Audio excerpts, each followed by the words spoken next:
Good morning students. आज हम ठोसों के निबिड़ संकुलन को समझते हुए क्रिस्टल के निर्माण की विधियां देखेंगे या क्रिस्टल के निर्माण के जो विभिन्न पद हैं उनको समझने की कोशिश करेंगे। पहले देखते हैं निबिड़ संकुलन का मतलब क्या होता है। इंग्लिश में जिसे क्लोज पैकिंग बोलते हैं। किसी क्रिस्टलीय संरचना के बनते समय उसके अवयवी कणों की व्यवस्था इस प्रकार रहती है कि कणों के मध्य न्यूनतम स्थान रहे ताकि उच्चतम घनत्व व स्थायित्व प्राप्त हो सके। इस प्रकार के संकुलन को निबिड़ संकुलन या क्लोज पैकिंग कहते हैं। ये देखिए परीक्षा में भी परिभाषा पूछ ली जाती है, निबिड़ संकुलन किसे कहते हैं। और जनरली अगर समझने की कोशिश करें तो सीधा सा अर्थ है कि जब ठोस पदार्थ के अवयवी कण इतने पास आ जाते हैं कि उनके मध्य कम से कम स्थान रहे, यानी कि उससे और ज़्यादा वो पास नहीं आ सकते, अधिकतम स्पर्श करें तो उनका घनत्व भी अधिकतम ही होता है। ठोसों का घनत्व सबसे ज़्यादा होता है, तो इसे ही निबिड़ संकुलन कहते हैं। यानी कि अवयवी कणों का एक दूसरे से बिल्कुल सट कर चिपक जाना ही निबिड़ संकुलन है। इसी तरह से क्रिस्टल का निर्माण होता है, यानी कि क्रिस्टल का निर्माण 3 पदों में होता है, या कि क्रिस्टल के निर्माण को ही निबिड़ संकुलन बोलते हैं। तो इसलिए ये वर्ड हम यूज कर रहे हैं। अवयवी कणों को समरूप ठोस गोले मान लिया जाए तो निबिड़ संकुलन 3 पदों में संपन्न होता है। देखिए अवयवी कण परमाणु भी हो सकते हैं, अणु भी हो सकते हैं और आयन भी हो सकते हैं। ना तो हम परमाणु को देख सकते हैं, ना ही अणु को, ना ही आयन को। इसलिए हम अपनी सुविधा की दृष्टि से उन अवयवी कणों को ठोस गोले के रूप में मान लेते हैं, जिससे हम क्रिस्टल की निर्माण के जो विभिन्न पद हैं उनको आसानी से समझ सकते हैं। तो वो पद हैं एक विमीय निबिड़ संकुलन, द्विविमीय निबिड़ संकुलन और त्रिविमीय निबिड़ संकुलन। सबसे पहले देखते हैं एक विमीय निबिड़ संकुलन। इसमें क्या होगा, इस प्रकार के निबिड़ संकुलन में गोलों को एक दूसरे से स्पर्श करते हुए एक पंक्ति में रखा जाता है। इस प्रकार के संकुलन में प्रत्येक गोला 2 निकटवर्ती गोलों को स्पर्श करता है। अतः एक विमीय निबिड़ संकुलन में गोलों की उप सहसंयोजक संख्या 2 होती है। देखिए इसमें कुछ नहीं करना, हमने अवयवी कणों को गोला माना है और उन गोलों को एक दूसरे से सटाकर एक पंक्ति में रखा जाता है, यानी कि एक विमा का निर्माण होता है। इसे ही एक विमीय निबिड़ संकुलन कहते हैं। इसमें ध्यान में रखने वाली एक ही बात है कि एक विमीय निबिड़ संकुलन में अवयवी कणों की उप सहसंयोजक संख्या कितनी होती है। इसमें से सिर्फ एक ही प्रश्न बनता है जो कि महत्वपूर्ण है, और वो है 2। उप सहसंयोजक संख्या, एक गोला कितने और गोले के संपर्क में रह सकता है, वही उसकी उप सहसंयोजक संख्या होती है। तो एक पंक्ति में रखे हैं तो ये तो नेचुरल सा ही है कि एक गोला 2 ही गोलों के संपर्क में रह सकता है, एक आगे वाले से एक पीछे वाले से, तो उसकी उप सहसंयोजक संख्या एक विमीय निबिड़ संकुलन में 2 होगी। अब है द्विविमीय निबिड़ संकुलन, यानी कि ये दूसरा पद है। अब क्रिस्टल का निर्माण करते चले जा रहे हैं, यानी कि अवयवी कणों को एक दूसरे से सटाकर रखते चले जा रहे हैं। हमने एक पंक्ति बना ली है। अब क्या करेंगे द्विविमीय निबिड़ संकुलन में, इसी तरह की जो पंक्ति हमने बनाई है बहुत सारी, उन पंक्तियों को आपस में सटाकर रखेंगे। समझ रहे हो? द्विविमीय निबिड़ संकुलन में क्या करेंगे, जो पंक्ति हमने बनाई है इस तरह की, उन पंक्तियों को एक दूसरे के ऊपर रखेंगे, तो द्विविमीय निबिड़ संकुलन हमें प्राप्त होगा। लेकिन जब इन पंक्तियों को रखते हैं तो इसके भी 2 तरीके होते हैं। उस दोनों तरीकों के आधार पर द्विविमीय निबिड़ संकुलन भी फिर 2 तरह का हो जाता है। एक तो होता है वर्ग निबिड़ संकुलन और दूसरा है षटकोणीय निबिड़ संकुलन। तो वर्ग निबिड़ संकुलन में जो ये पंक्ति हमने बनाई थी एक विमीय निबिड़ संकुलन में, इन पंक्तियों को किस प्रकार से रखा जाता है ये देखेंगे। एक विमीय निबिड़ संकुलन से प्राप्त पहली पंक्ति के ऊपर व नीचे अन्य पंक्तियों को इस प्रकार रखा जाता है कि उनके अवयवी कण एक दूसरे के ठीक ऊपर व नीचे होते हैं। इस प्रकार प्राप्त एक परत के 4 गोलों के केंद्रों को मिलाया जाता है तो एक वर्ग का निर्माण होता है। इसलिए इस संकुलन को वर्ग निबिड़ संकुलन कहा जाता है। देखिए परीक्षा में ये चित्र भी आया था कि द्विविमीय वर्ग निबिड़ संकुलन को चित्र सहित समझाइए या केवल चित्र बनाइए, ऐसा भी आया है। 1 नंबर का क्वेश्चन था, सिर्फ ये चित्र बनाना था। तो इसमें हमें हमने एक विमीय निबिड़ संकुलन में क्या किया था, पंक्ति बनाई थी 5 या 6 गोलों की एक पंक्ति बनाओ समझने के लिए, और ऐसी दूसरी पंक्ति ठीक इन गोलों के नीचे आनी चाहिए, यानी कि दूसरी पंक्ति के गोले पहली पंक्ति के गोलों के ठीक नीचे आने चाहिए। ऐसी पंक्तियां ऊपर और नीचे रखी जाती हैं, ऊपर भी रख सकते हैं, लेकिन ये गोले आपस में टच होने चाहिए। ठीक है, इसलिए इस पाठ में ये जो चित्र बनाते हैं इनकी थोड़ी प्रैक्टिस करनी होती है। 1-2 बार प्रैक्टिस करोगे तो ये हो जाएगा। तो इस तरह का जो संकुलन प्राप्त होता है, देखो एक रेखा बनाई हमने, एक पंक्ति बनाई, तो इस पंक्ति को एक्स अक्ष मान लिया, एक विमा, कौन सी विमा मान ली, एक्स विमा मान ली इसको। तो देखो अब इस पंक्ति के ऊपर पंक्ति रखते चले जा रहे हैं, तो दूसरी विमा बनी कि नहीं बनी, इसलिए इसको द्विविमीय निबिड़ संकुलन बोलते हैं। ये दूसरी विमा बन गई वाई, और ये एक परत बन गई अब पंक्ति से। अब ये क्या कहलाएगी, एक परत कहलाएगी। अब इस परत के ऊपर ऐसी परत रखते चले जाएंगे तो तीसरी विमा बन जाएगी जेड। ये एक्स बनी, ये वाई बनी दूसरी विमा, और जब इन पंक्ति ये जो परत बनी, इन परतों को एक दूसरे के ऊपर रखते चले जाएंगे तो जेड यानी कि ऊपर की ओर तीसरी विमा बन जाएगी। तो उसे क्या बोलेंगे, त्रिविमीय निबिड़ संकुलन। समझ रहे हो? तो द्विविमीय निबिड़ संकुलन में इसको बोलते हैं वर्ग निबिड़ संकुलन। कारण है, जब एक दूसरे से संपर्क करते हुए 4 गोलों के केंद्रों को मिलाते हैं तो एक वर्ग का निर्माण होता है, तो इसे वर्ग निबिड़ संकुलन इसलिए बोला जाता है। और दूसरी महत्वपूर्ण बात है उपसहसंयोजक संख्या। तो वर्ग निबिड़ संकुलन में अवयवी कणों की उपसहसंयोजक संख्या कितनी होगी, 4 होगी। और ये हम देख भी सकते हैं, किसी भी एक गोले को उठा लो, इस गोले को देखते हैं, इस गोले से कितने और गोले संपर्क में हैं, एक तो ये है, 2, 3, 4, सिर्फ ये 4 गोले इसके संपर्क में हैं, इससे टच कर रहे हैं, इसलिए उपसहसंयोजक संख्या क्या होगी, 4 होगी। ठीक है, किसी को भी देख लो, इसको देखो तो इसके संपर्क करने वाले ये 4 ही गोले हैं। ठीक है, तो इस टॉपिक में से 2 क्वेश्चन बने, एक तो ये चित्र, दूसरी उपसहसंयोजक संख्या। ठीक है, इसके बाद है द्विविमीय निबिड़ संकुलन। दूसरे प्रकार का होता है षटकोणीय निबिड़ संकुलन। इसमें क्या होगा, इस प्रकार के संकुलन में एक विमीय निबिड़ संकुलन से प्राप्त पहली पंक्ति के नीचे दूसरी पंक्ति इस प्रकार रखी जाती है कि उसके अवयवी कण पहली पंक्ति के गोलों के गर्त में स्थान पाते हैं। तीसरी पंक्ति के कण पहली पंक्ति के ठीक नीचे आते हैं। इस प्रकार बनी एक परत का प्रत्येक कण अन्य 6 कणों से घिरा रहता है तथा एक षटकोणीय संरचना बनाता है।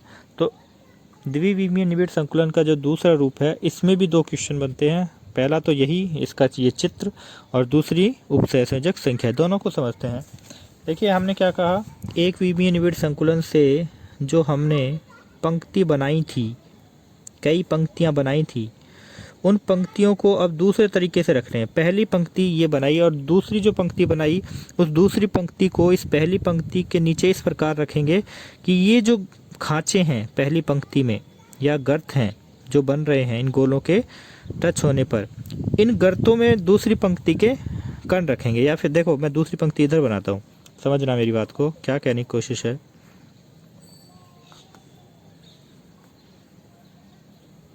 इस तरह की पंक्तियां हमने बनाई थी और इस पंक्ति को अब उठाकर यहाँ रख रहे हैं, क्योंकि हमें द्विविमीय निबिड़ संकुलन बनाना है। ये अलग अलग तो एक विमीय है, जब इसको इसके नीचे रखेंगे तो दूसरी विमा का निर्माण होगा। इसलिए इसको जब इसके नीचे रखेंगे तो इस प्रकार रखेंगे कि इसका ये गोला यहाँ आए, दूसरा गोला यहाँ आए, यानी कि खांचों में आए, इस तरह से आने चाहिए।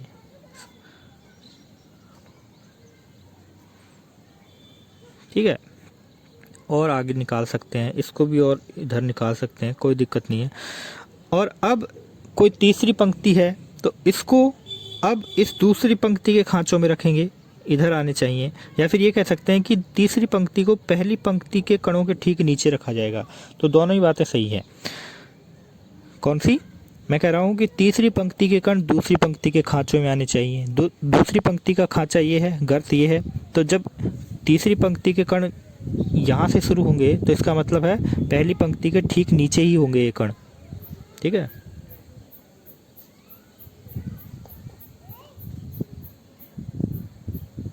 इस तरह से। और चौथी पंक्ति के कण दूसरी पंक्ति के कणों के नीचे होंगे, यानी कि तीसरी पंक्ति के गर्तों में या खांचों में होंगे। इस तरह से जो ये चित्र प्राप्त होता है ये षटकोणीय निबिड़ संकुलन प्राप्त होता है। और उसका कारण ये है कि जब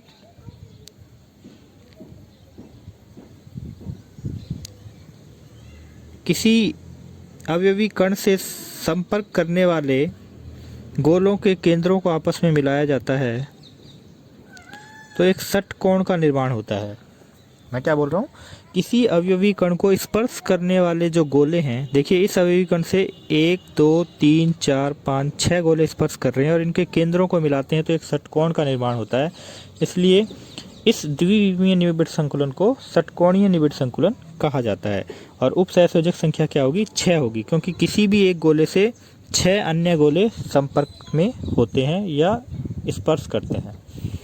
तो ये षटकोणीय निबिड़ संकुलन है, ठीक है।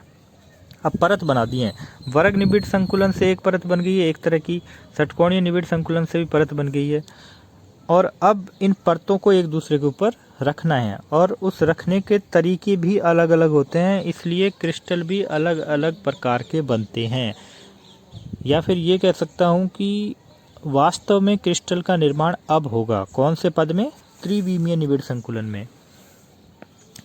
द्विविमीय परतों को एक के ऊपर एक रखकर त्रिविमीय संरचना प्राप्त की जा सकती है। और त्रिविमीय निबिड़ संकुलन निम्न 2 प्रकार का होता है, क्योंकि 2 तरह की परतें बनाई थी। एक तो वर्ग निबिड़ संकुलन से परत बनाई थी, एक षटकोणीय निबिड़ संकुलन से परत बनाई थी, तो इसलिए त्रिविमीय निबिड़ संकुलन भी इन 2 भागों में बांट दिया। पहला कौन सा, द्विविमीय वर्ग निबिड़ संकुलित परतों से त्रिविमीय निबिड़ संकुलन बनाना या प्राप्त करना, यानी कि ये जो द्विविमीय निबिड़ संकुलन है इससे त्रिविमीय निबिड़ संकुलन बनाना, यानी कि ऐसी ही दूसरी परत इसके ऊपर कैसे रखेंगे। देखो एक परत ये बनाई, ऐसी ही एक परत और हमने बना ली थी, कैसे, अवयवी कणों को एक दूसरे के नीचे रखकर। समझना मैं क्या बोल रहा हूँ। एक परत ये बन गई द्विविमीय वर्ग निबिड़ संकुलन, एक ऐसी ही परत यहाँ बना ली। अब इस परत को उठाकर इसके ऊपर रखना है, तो इस परत को उठाकर इसके ऊपर रखने के भी 2 तरीके होते हैं। एक तरीका तो ये है कि इस परत के जो अवयवी कण हैं वो कहाँ पर रखे जाएं, पहली परत की जो रिक्त स्थान दिख रहे हैं, देखो ये रिक्त स्थान है, इनके ऊपर रखें। और दूसरा तरीका है कि दूसरी परत के कण पहली परत के कणों के ऊपर ही रखे जाएं। बात समझ में आ रही है। तो दूसरी परत के कण उठाकर दूसरी परत को उठाऊंगा और जब इसके ऊपर रखूंगा तो उसके 2 तरीके हैं, या तो मैं ठीक इन्हीं कणों के ऊपर रख दूं, पहली परत के कणों के ऊपर, या फिर दूसरा तरीका है कि इनके जो रिक्त स्थान है इनके ऊपर रख दूं। तो इस तरह से 2 तरीके हो गए। लेकिन अपने जो किताब है, अपना जो सिलेबस है, उसमें एक ही तरीका बता रखा है कि दूसरी पंक्ति के कण ठीक पहली पंक्ति के कणों के ऊपर रखे जाएंगे। दूसरी परत के कण, पंक्ति नहीं, दूसरी परत के कण पहली परत के कणों के ठीक ऊपर रखे जाएंगे। तीसरी परत के कण भी, या तीसरी परत को दूसरी परत के ऊपर रखेंगे, चौथी परत को भी तीसरी परत के ऊपर रखेंगे। यानी कि जो तरीका हमने पैटर्न अपना रखा है, यानी कि पहली परत को ए कहेंगे, इस परत का नाम ए दिया तो ये परत भी ए ही कहलाई फिर। यानी कि संकुलन किस प्रकार का हो गया, सारी पंक्तियां एक जैसी ही रखी जा रही हैं तो सबको ए नाम दे दिया, ए टाइप संकुलन ये होता है। यानी कि ए का मतलब है रखने का तरीका, इसको ए माना है तो दूसरा भी उसी तरीके से रखे, परत भी उसी तरीके से रखी जा रही है, तो कोई अंतर नहीं है। इसलिए दूसरी परत भी ए है, तीसरी भी ए है और चौथी भी ए है, ठीक है। तो देखिए अब आप समझिए, 4 कण नीचे रखे हैं, यहाँ से उठाते हैं हम, ये 4 थे, 4 गेंद थी, ये पहली पंक्ति के कण थे, दूसरी पंक्ति के कण थे। अब दूसरी परत इसके ऊपर रखी तो 4 बॉल इसके ऊपर रख दी, गोले लिए हैं यानी कि बॉल ले सकते हैं, 4 बॉल नीचे थी और 4 बॉल ही उनके ऊपर रख दी, तो जो मात्रक कोष्ठिका बनेगी वो किस प्रकार से बनेगी। ये एक बॉल एक कोना समझो आप, ठीक है। और इसके ऊपर जब 4 बॉल और रख दी तो कितने कोने हो गए, 8 कोने हो गए, और 8 ही कोनों पर अवयवी कण हैं। इसका मतलब जो मात्रक कोष्ठिका होगी वो कौन से प्रकार की होगी, आद्य प्रकार की होगी, सरल मात्रक कोष्ठिका, जिसे आद्य मात्रक कोष्ठिका कहते हैं। तो जो क्रिस्टल प्राप्त होगा वो आद्य मात्रक कोष्ठिका से प्राप्त होता है। इस प्रकार के निबिड़ संकुलन में द्विविमीय वर्ग निबिड़ संकुलन से प्राप्त पहली परत पर अन्य परत इस प्रकार रखी जाती हैं कि उनके अवयवी कण पहली परत के ठीक ऊपर आते हैं। ये मैंने बताया आपको। यदि प्रथम परत की व्यवस्था को ए कहेंगे तो अन्य परतों की व्यवस्था भी ए होगी। अतः इस प्रकार के संकुलन में अब सभी परतों को ए दे रहे हैं तो ए टाइप प्रकार की संरचना बनती है। इस प्रकार से बनने वाला जालक सरल घनीय जालक होता है और उसकी एक कोष्ठिका आद्य घनीय एकक कोष्ठिका होती है। ठीक है, तो आप समझ गए होंगे कि क्या बताने की कोशिश है। इसमें चित्र नहीं पूछा जाता है क्योंकि त्रिविमीय जो संरचनाएं होती हैं, ये सरल घनीय जालक जो बना ये हम पेज पर दर्शा नहीं सकते, इसलिए परीक्षा में भी पूछी नहीं जाती। बुक में जो डायग्राम होता है वो तो कंप्यूटराइज डायग्राम होता है, कंप्यूटर से बना दी जाती है, लेकिन हम अपने कॉपी में इसको बना नहीं सकते, इसलिए ये जो संरचनाएं हैं ये परीक्षा में भी नहीं पूछी जाती। तो परीक्षा में इनसे संबंधित जो क्वेश्चन आते हैं वो क्या होता है, संकुलन क्षमता पूछ लेते हैं कि जो सरल घनीय क्रिस्टल या जालक, एक ही बात है, जालक बोल दो क्रिस्टल बोल दो, सरल घनीय क्रिस्टल जो बना उसकी संकुलन क्षमता क्या होगी। दूसरी बात, किस प्रकार का संकुलन होगा। तीसरी बात, एकक कोष्ठिका क्या होगी, जो सबसे महत्वपूर्ण है कि सरल घनीय जालक में एकक कोष्ठिका किस प्रकार की होती है, तो वो कौन सी होगी, आद्य घनीय एकक कोष्ठिका। तो ये था द्विविमीय वर्ग निबिड़ संकुलन से त्रिविमीय निबिड़ संकुलन। अब बात करेंगे द्विविमीय षटकोणीय निबिड़ संकुलित परतों से त्रिविमीय निबिड़ संकुलन प्राप्त करना। इसका क्रिस्टल बनाने का तरीका तो हम अगले वीडियो में देखेंगे, लेकिन एक चीज़ इसमें मैं बता देता हूँ कि इसका मतलब ये है कि जो ये षटकोणीय परत हमने बनाई थी, एक परत बना ली, अब मैं दूसरी परत बनाता हूँ। देखो, इसके खांचों में दूसरी पंक्ति के कण रखे,